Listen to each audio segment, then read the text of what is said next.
Hello scholars. आज की video में हम डिस्कस करेंगे NTA UGC net paper 2 education की जो थर्ड यूनिट है उसके एमसीक्यूज़। और ये थर्ड यूनिट का फर्स्ट पार्ट है एमसीक्यूज़ का, और टॉपिक है gene Piaget's cognitive development theory, मतलब जीन पियाजे का संज्ञानात्मक विकास का सिद्धांत। इस पर हम ऑलरेडी एक लेक्चर पर वीडियो बना चुके हैं। अगर आपने वो लेक्चर नहीं देखा है तो ऊपर आई बटन में आपको वीडियो मिल जाएगी, आप देख लीजिएगा। चलिए शुरू करते हैं आज का डिस्कशन। मैं हूं मोहिनी और स्वागत है आप सभी का मेरे चैनल एजुकेशन दैट इंस्पायर्स पर। अगर आप चैनल पर नए हैं तो जल्दी से चैनल को सब्सक्राइब कर दीजिएगा, और वीडियो अच्छी लगे, क्वेश्चंस आपके काम आए तो वीडियो को लाइक ज़रूर कीजिएगा। चलिए देखते हैं पहला क्वेश्चन। फर्स्ट क्वेश्चन है, एक 4 साल की लड़की गलती से अपनी गुड़िया को खेलते समय नीचे गिरा देती है और उसे जल्दी से उठाकर सहलाने लगती है। जीन पियाजे के अनुसार यह कथन दर्शाता है। ऑप्शंस हैं आत्मकेंद्रिता अर्थात ईगोसेंट्रिज्म, जीववाद अर्थात एनिमिज्म, साम्य धारण अर्थात इक्विलिब्रेशन, और फोर्थ है स्कीमा। बताइए इनमें से क्या आंसर होगा। देखिए, अगर कोई 4 साल की लड़की एक डॉल से खेल रही है और अचानक वो उसके हाथ से छूट जाती है, नीचे गिर जाती है, और वो उसे उठाकर सहलाने लगती है, उसकी केयर करती है, तो इसका मतलब क्या है, वो लड़की उस वस्तु को निर्जीव ना समझकर सजीव समझती है। उन्हें ये लगता है कि उस वस्तु में जान है। जिस तरह उस लड़की को दर्द होता है चोट लगने पर, उसी तरह से उसकी डॉल को भी दर्द हो रहा होगा। तो इसका मतलब क्या है, वो उसमें लिविंग थिंग समझ रही है उसको। तो जब बच्चे ऐसा करते हैं तो उसे कहा जाता है जीववाद अर्थात एनिमिज्म। तो इसका आंसर क्या होगा, सेकंड। चलिए नेक्स्ट क्वेश्चन देखते हैं। पूर्व संक्रियात्मक अवस्था के संबंध में उचित कूट का चयन कीजिए। अब यहाँ पर आपको 6 वर्ड्स दिए हुए हैं। इनमें से कोई 3 वर्ड्स ऐसे हैं जो पूर्व संक्रियात्मक अवस्था के बालक से संबंधित हैं, उसकी विशेषताएं हैं। तो इनमें से आपको चूज़ करना है। देखिए, पूर्व संक्रियात्मक अवस्था का बालक जो होता है उसकी आयु होती है 2 से 7 वर्ष। इस आयु वर्ग के अंतर्गत जो बालक आते हैं वो उसे हम कहते हैं पूर्व संक्रियात्मक अवस्था। ठीक है। तो इस समय बच्चों में एक तो सांकेतिकरण का कॉन्सेप्ट डेवलप हो चुका होता है। इसके अलावा आत्मकेंद्रिता यानी कि ईगोसेंट्रिज्म, ये भी बच्चों में डेवलप, ये विशेषता होती है उन बच्चों की। वो पूरी दुनिया को ये समझते हैं कि पूरी दुनिया है, जितने भी लोग हैं, सब चीज़ें उनके ही इर्द गिर्द घूमती हैं। यहाँ तक कि वो अपनी वस्तुओं को भी किसी दूसरे बच्चे को या किसी और व्यक्ति को देना पसंद नहीं करते। उन्हें लगता है सारी चीज़ें सिर्फ उन्हीं के लिए हैं। ईगोसेंट्रिक हो जाते हैं वो बच्चे। ठीक है। और थर्ड है जीववाद। जैसा अभी आपने पिछले क्वेश्चन में देखा, 4 साल की लड़की किस तरह का व्यवहार कर रही थी, तो उसे हम कहते हैं जीववाद। तो ये तीनों चीज़ें इसमें पूर्व संक्रियात्मक अवस्था के बालक में देखने को मिलती हैं। तो आंसर होगा थर्ड, ए, डी और ई इसका आंसर है। नेक्स्ट क्वेश्चन देखते हैं।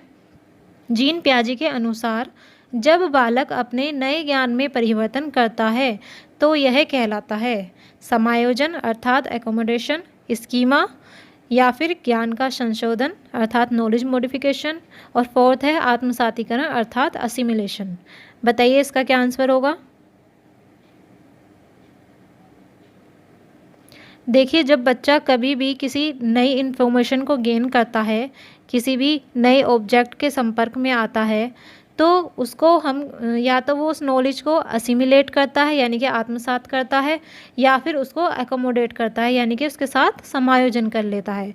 तो इन दोनों में से ही वो किसी एक रास्ते को चुनता है।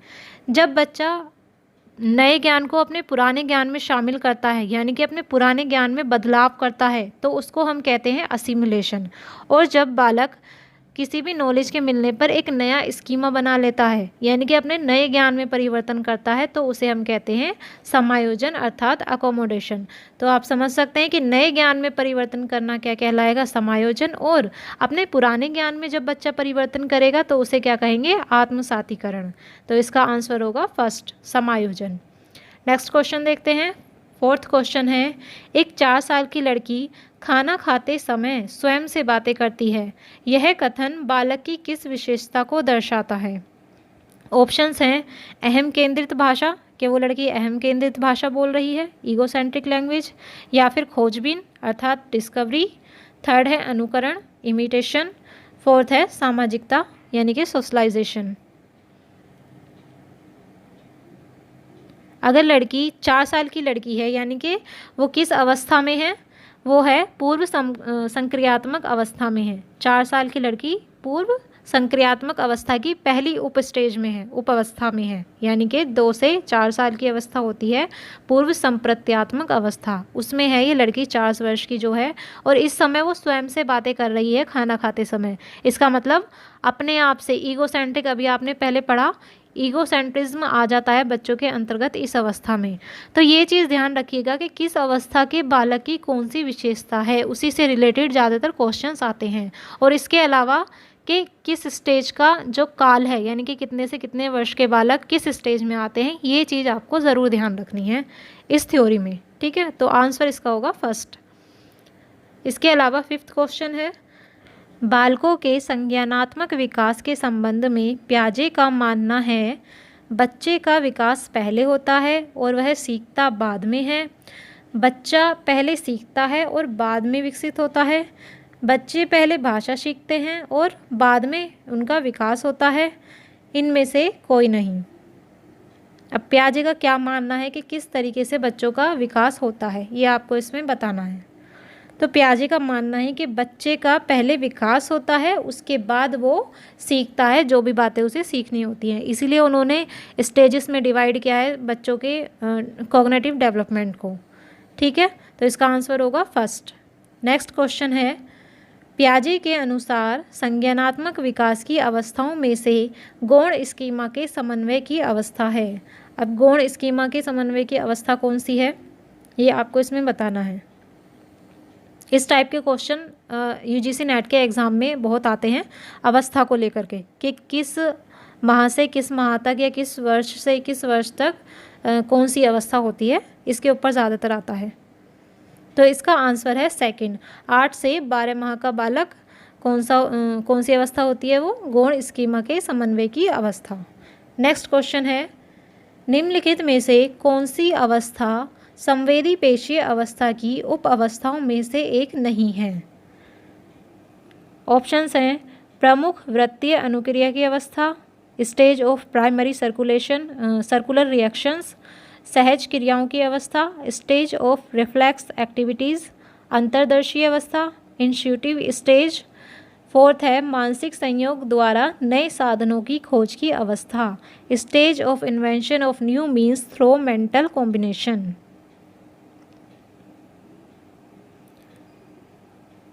पियाजे के द्वारा बताई गई स्टेजेस में से सबसे पहली स्टेज है संवेदी पेशीय अवस्था, और उन्होंने उसकी 6 उप अवस्थाएं बताई थी।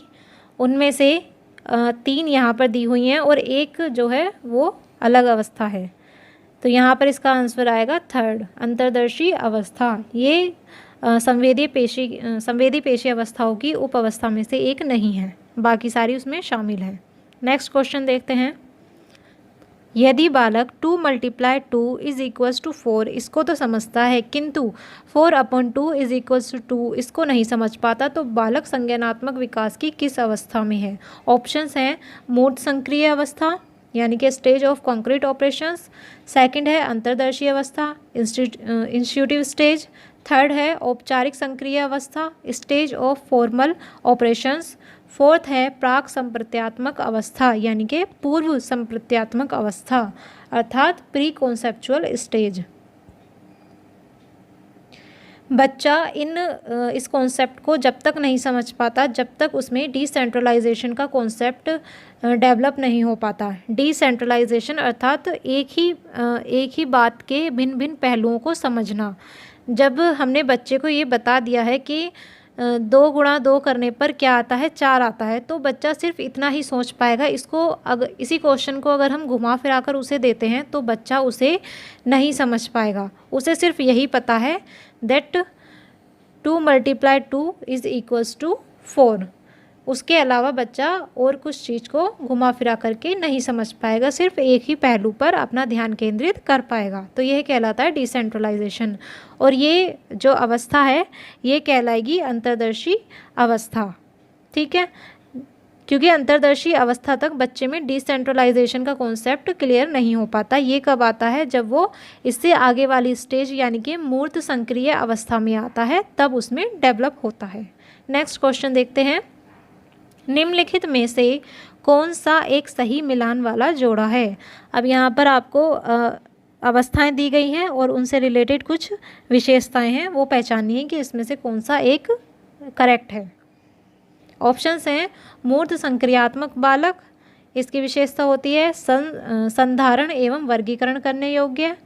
सेकंड है पूर्व संक्रियात्मक बालक, इनकी विशेषता होती है निगमनात्मक विचार करना। थर्ड है औपचारिक संक्रियात्मक बालक, इनकी विशेषता होती है अनुकरण और कल्पनापरक खेल। फोर्थ है अंतर्दर्शी बालक, इनकी विशेषता होती है विकेंद्रीकरण। अब बताइएगा कि इनमें से कौन सा एक करेक्ट है, बाकी 3 गलत हैं। बहुत इजी है पहचानना। तो इसका आंसर है फर्स्ट, मूर्त संक्रियात्मक बालक, इनकी विशेषता होती है संधारण अर्थात मेंटेन करना और क्लासिफाई करना। ये 2 काम ये बच्चे आसानी से कर लेते हैं। इसके अलावा बाकी के ऑप्शंस भी देख लेते हैं। पूर्व संक्रियात्मक बालक, इसमें दे रखा है निगमन तर्क, निगमनात्मक तर्क। इस समय बच्चा निगमनात्मक तर्क नहीं कर पाता, ये कब करता है, जब वो औपचारिक संक्रिय अवस्था में होता है, 4th स्टेज में होता है। थर्ड ऑप्शन दे रखा है औपचारिक संक्रियात्मक बालक, अनुकरण और कल्पनापरक। ये तो बच्चा शुरुआत में ही करता है जब वो छोटा होता है, अनुकरण और कल्पना। और औपचारिक अवस्था कौन सी है, सबसे लास्ट की स्टेज है, आफ्टर 12 ईयर्स। तो ये भी रॉन्ग हुआ और ये भी। फोर्थ है अंतर्दर्शी अवस्था, इसमें बालक विकेंद्रीकरण सीख जाता है, नहीं सीख पाता, क्योंकि अभी आपने पिछले क्वेश्चन में देखा विकेंद्रीकरण कब आता है, जब बच्चा मूर्त संक्रिया की अवस्था में होता है। ठीक है, नेक्स्ट क्वेश्चन देखते हैं। किसी कक्षा में एक बालक को एक बर्फ़ी दी जाती है तो वह इतना खुश नहीं होता जितना उसी बर्फ़ी के 4 छोटे टुकड़े करके देने पर वह खुश होता है। यह कथन दर्शाता है। ऑप्शंस हैं संरक्षण का अभाव, लैक ऑफ कंजर्वेशन, विकेंद्रीकरण की उपस्थिति, प्रेजेंस ऑफ डिसेंट्रलाइजेशन। थर्ड है पलटन का अभाव, लैक ऑफ रिवर्सिबिलिटी। और फोर्थ है इनमें से कोई नहीं, नन ऑफ दीज। देखिए यहाँ पर बच्चा क्या शो कर रहा है कि जब उसे एक बर्फ़ी का टुकड़ा दिया गया तो वो ज़्यादा खुश नहीं हुआ, और जब हमने उसे 4 टुकड़े करके दिए उसी बर्फ़ी के, यानी कि उसे पीसीज में डिवाइड कर दिया, तो बच्चा ज़्यादा खुश हो जाता है, उसे लगता है कि उसे ज़्यादा बर्फ़ी मिली है। तो ये कब होता है, जब बच्चे में संरक्षण का अभाव होता है, कंजर्वेशन का नियम उसके अंतर्गत अभी तक नहीं आया है। वो किस अवस्था में है, वो इंस्टीट्यूटिव स्टेज में है, 4 से 7 वर्ष की अवस्था में है, उसमें ये कॉन्सेप्ट अभी तक डेवलप नहीं हुआ है। बच्चा ये समझ नहीं पा रहा है कि अगर हम किसी भी वस्तु को चाहे उसे पीसेस में डिवाइड कर दें या फिर उसके शेप को चेंज कर दें, लेकिन उस वस्तु की जो क्वांटिटी है वो चेंज नहीं होगी।